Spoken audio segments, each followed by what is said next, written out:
Sports are meant to be about competition, skill, and endurance, but sometimes they turn deadly. In this video, we'll look at 5 of the most disturbing deaths that happened during live sporting events. Real stories, real athletes, real tragedy. These weren't just freak accidents. They were moments when the game itself stopped, when the crowd fell silent, and when lives were lost in ways no one ever expected.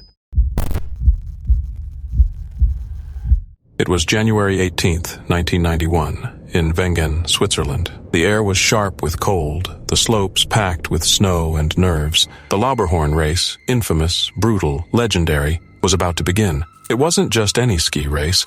It was one of the longest, fastest, most unforgiving downhill courses in the world. And that year, a new qualification system had raised the stakes even higher. Only the top 30 would make it into the main event. For the athletes, that meant more pressure, more risk, and less margin for error. Among the hopefuls was 20-year-old Gernot Reinstadler, a young Austrian skier already making waves for his fearless speed and razor-sharp technique. To those who followed the sport, he was a rising star. To his mother, Traudl, a former ski racer herself, he was everything. She had guided him through the demanding path of elite skiing, cheering him on at every turn. Neither of them knew that this would be the last race he'd ever compete in. Wearing bib number 44, Gernot was set to prove himself in the qualifiers. He wasn't rattled by the number, the pressure, or the danger. He was focused, locked in, flying down the course with incredible precision. Sharp turns, steep descents. He attacked every slope like it owed him something. And then he reached the final stretch, the part called the finish S.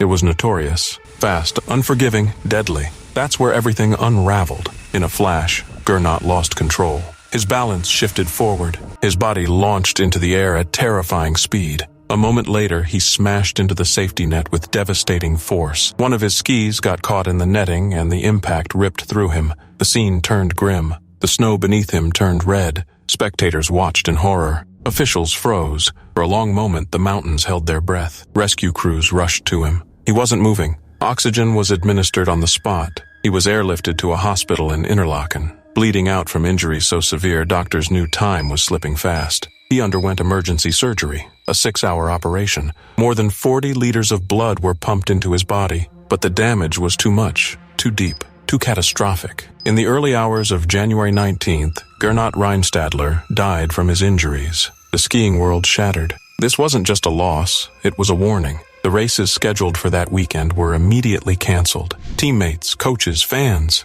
everyone mourned, because Gernot wasn't just talented. He was supposed to be the future, and now he was gone. His mother, heartbroken and hollowed out by grief, would later describe the pain as a shadow that never left her side. It sparked outrage, debate, demands for change. The Lauberhorn course had always been dangerous, but now it was undeniable. Something had to give. Over the next few years, changes were made. Safety nets were reinforced. Materials were upgraded. Cut-resistant technologies were introduced. These improvements didn't just honor Gernot, they may have saved countless lives since. A memorial plaque now sits near the finish line of the Lauberhorn, marking the place where a young life ended too soon. But what lingers isn't just the image of that final fall. It's the echo of everything he could have been.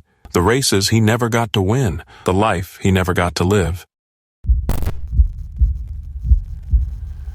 It was July 19th, 2019, at the MGM National Harbor in Oxon Hill, Maryland. The crowd buzzed with anticipation. Under the lights, in the heart of the arena, Maxim Dadashev stood silent, focused, ready. At 28 years old, the Russian boxer was undefeated, minus 13 wins, 11 by knockout. He was fast, precise, powerful. This wasn't just another match. It was an IBF light welterweight title eliminator. A win tonight would mean a shot at the World Championship. Everything he had trained for led to this moment. Across the ring stood Subriel Matias, a relentless Puerto Rican fighter known for his bruising, aggressive style. If Dadashev was grace and control, Matias was pressure and punishment. It was going to be a war, and it was. From the opening bell, Dadashev looked sharp. He moved with the poise of a champion in waiting, snapping punches with purpose. But as the rounds went on, Matias kept coming, absorbing, pressing, pounding. By the 5th, then the 6th, the tides shifted. The damage began to mount. You could see it in the way Maxim moved. Slower, less snap, more hesitation. By the 10th, his legs betrayed him. By the 11th, his eyes were distant. Something was wrong. In his corner, veteran trainer Buddy McGirt saw what no one else wanted to admit. Maxim was fading fast. His head had taken too many clean shots. Buddy leaned in close, pleading with his fighter. "Max, you're getting hit too much," he whispered. Maxim shook his head. He didn't want it to end like this, not when everything was on the line. "Please, Max," McGirt begged, voice cracking. "Let me do this." Still Maxim resisted, but McGirt had made up his mind. He turned to the referee and waved it off. The fight was over, and yet the worst hadn't even begun. Dadashev tried to walk out on his own. He took a few shaky steps, then he stumbled. His body crumpled. He collapsed in the corridor, unconscious, vomiting. Panic swept through the team. Medical staff rushed in. A stretcher was brought. No one in the arena had grasped the depth of what was happening yet. This wasn't exhaustion. It was something else, something far more terrifying. At the University of Maryland's Prince George's Hospital Center, doctors discovered massive bleeding in his brain. Emergency surgery was performed. Part of his skull had to be removed to relieve the pressure. They placed him in a medically induced coma, hoping, praying, but hope wasn't enough. 4 days later, on July 23rd, Maxim Dadashev was gone. Just like that, the dream ended. Not with a belt or a championship celebration, but with a funeral and an empty seat at the table. His wife, Elizaveta, was left to explain to their 2-year-old son why his father wasn't coming home. She called Maxim a kind soul, a fighter in every sense, and promised that their son would grow up to be just as strong. The boxing world recoiled in grief. Promoter Bob Arum described him as a terrific young man. Fans, fellow fighters, and trainers everywhere mourned the brutal cost of one night in the ring, but no one felt it deeper than Buddy McGirt. He had tried to save his fighter. He had made the right call, just seconds too late. "It just takes one punch," he said quietly after. "That's all it takes." Subriel Matias, the man who had won the match, didn't feel like a winner. He released a statement filled with heartbreak. "No one is prepared for something like this when chasing their dreams," he said. He refused to accept his $7,500 fight purse. He didn't want the money. Not like this. Maxim's death hit the sport like a thunderclap. It reignited long-standing questions about safety, especially around repeated head trauma. Some wondered if stricter rules or earlier stoppages might prevent such tragedies. But others, like Marshall Cunningham, president of the Potomac Valley Association, said the truth was more complicated. Boxing saves lives too, he argued. It lifts kids off the streets. It builds discipline and it gives them purpose. But no purpose feels worth the price of a coffin. Investigations followed, both from the Russian Boxing Federation and the Maryland State Athletic Commission. Doctors, officials, trainers, they all searched for answers, but they couldn't change what had happened.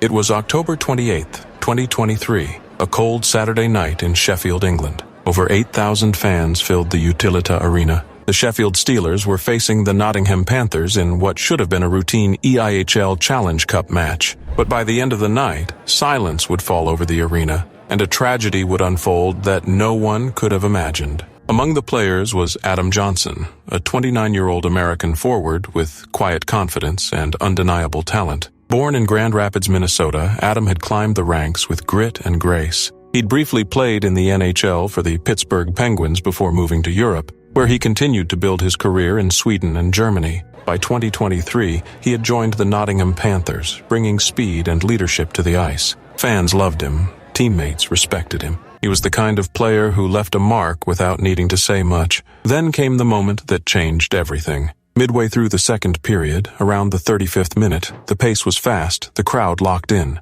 Johnson skated across center ice when suddenly a collision broke the flow. Matt Petgrave of the Sheffield Steelers lost his balance and fell. As he went down, his skate kicked up. In one horrifying instant, the blade struck Johnson directly in the neck. He tried to make it to the bench, one hand clutching his throat. Blood trailed behind him. Then he collapsed. The arena froze. No cheers and no sound, just shock. Medical staff rushed the ice. A barrier was formed around him as paramedics fought to save his life. Players fell to their knees. Some turned away. Others simply watched in disbelief. It was immediately clear this wasn't just a bad injury. It was something much worse. Johnson was rushed to the hospital, but the damage was too severe. Hours later, the announcement came.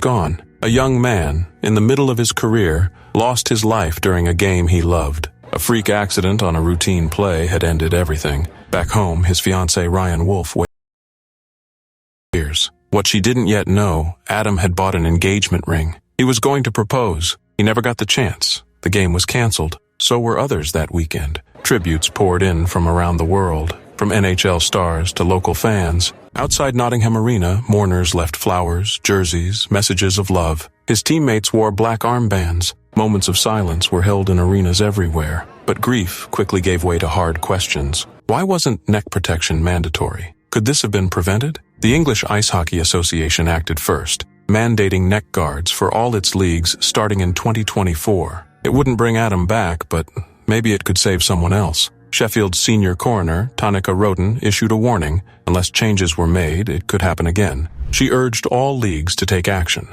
The EIHL, where Adam played, didn't follow immediately. Neck guards were strongly encouraged, but not required. To many, that wasn't enough. Then came a development no one expected. Matt Petgrave, the player whose skate caused the injury, was arrested on suspicion of manslaughter. The news stunned the hockey world. Most saw it as a tragic accident. Petgrave expressed sorrow, saying he had no control over what happened. He was released on bail, and a crowdfunding campaign for his legal defense sparked heated debate. Nearly £10,000 was raised. As investigations continued, leagues around the world responded. In Canada, neck guards were made mandatory. Some NHL players, like Anze Kopitar and Tyler Bertuzzi, chose to wear them voluntarily. The culture was shifting, but it had come at an unbearable cost. October 14th, 2014, began like any other match day. The sun hovered over the field in Mizoram, and the stadium buzzed with energy. For 23-year-old Peter Bakangela, a rising star midfielder for Bethlehem Vengthlang FC, it was another chance to chase the dream. He was known for his discipline, heart, and unmatched work ethic, traits that had made him one of the most promising talents in the Mizoram Premier League. His eyes were set on the national stage, and every game brought him one step closer. That afternoon, his team faced Chanmari West FC in a critical match. The score was tied when, in the 62nd minute, Peter saw his moment. Charging forward, he leapt into the air and met the ball with a perfectly timed header. The net rippled. The crowd roared. He had done it. Scored a crucial equalizer. Overcome with joy, Peter sprinted toward the sidelines, arms outstretched, his teammates chasing behind. He wanted to celebrate like his football hero, Miroslav Klose, with a somersault. He had practiced it before. He was confident. But something went wrong.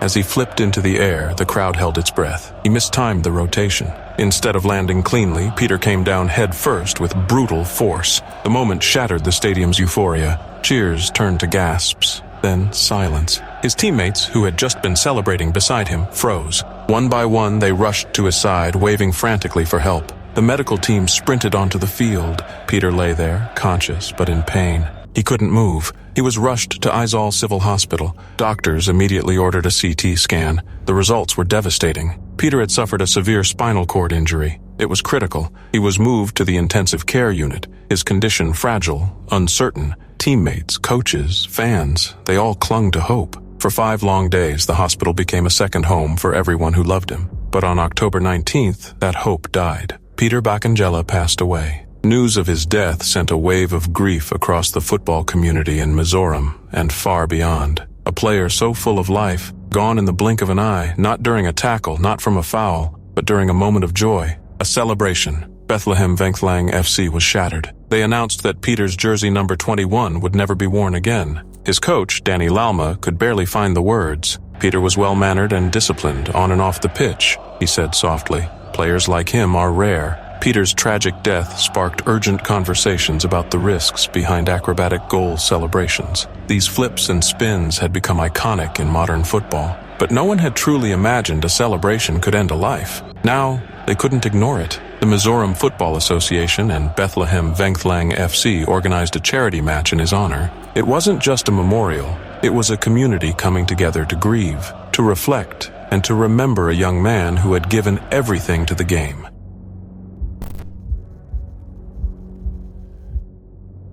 It was just another day at the Sydney Cricket Ground, November 25th, 2014. On strike was Phillip Hughes, 25 years old, steady at 63 runs. A gifted left-hander playing for South Australia in a Sheffield Shield match, he was focused, sharp, and inching closer to reclaiming a spot on the Australian national team. Every run he made brought him one step closer to that dream. And then, everything changed. The ball came in fast. A short-pitch delivery from Sean Abbott, a young quick bowler with heat in his arm. Hughes saw it, reacted. He moved into position for the pull shot, something he'd done 100 times before. But this time, something went wrong. The ball rose sharply and struck him on the side of the neck, just beneath the helmet. No one screamed. No one even flinched at first. To most, it looked like a routine hit. A bruise maybe, and nothing more. Hughes stumbled, took one step, then collapsed, face first onto the pitch. The crowd stilled. The players froze. Teammates rushed toward him. Medical staff sprinted across the field, and suddenly the mood changed. This wasn't just a knock. This wasn't something you just walk off. Phillip Hughes was unconscious before he hit the ground. The ball had struck a precise and terrible point, the vertebral artery. The impact caused a massive brain hemorrhage. It was the kind of injury so rare, so unlikely, that it had only been seen in a handful of cases across all of sport. The damage was silent, swift, catastrophic. He was rushed to St. Vincent's Hospital. His mother and sister had been sitting in the stands, watching helplessly, now forced to follow behind an ambulance. Doctors worked quickly. They placed him in an induced coma. There was still hope, but it was hope wrapped in fear. For 2 days, Australia waited, and then on November 27th, just 3 days before his 26th birthday, the news came. Phillip Hughes had died. The silence that followed was louder than any stadium roar. Cricket fans, players, entire nations, no one could quite process it. A young man had walked onto the pitch and never come back. A talent with time, stolen in a second. This wasn't a war zone. It wasn't an extreme sport. This was cricket. Grief swept across the country, across the globe. And then something beautiful happened. People began placing cricket bats outside their doors, all facing out as if waiting for one more game. #Put out your bats became a symbol of unity, of mourning, of tribute. It wasn't just the cricket world that mourned. Hugh Jackman placed a bat on a Broadway stage. Elton John paused a concert in Munich to dedicate a song. The loss was felt far beyond the field. Those closest to Hughes struggled the most. David Warner had been standing at the non-striker's end when the ball struck. He saw it happen. He couldn't unsee it. Michael Clarke, Australian captain and Hughes's close friend, was shattered. At the funeral, he called him a brother. Later, he confessed that part of him never really recovered. The upcoming test between Australia and India was postponed. When it finally resumed, the match felt different. There was mourning stitched into every over. Players wore black armbands. His test cap number, -408, was painted onto the field. Clarke, Smith, Warner, they all scored centuries. But it wasn't celebration. It was goodbye. Warner kissed the pitch where Hughes had fallen. And then came the questions. Could it have been prevented? Experts dissected everything.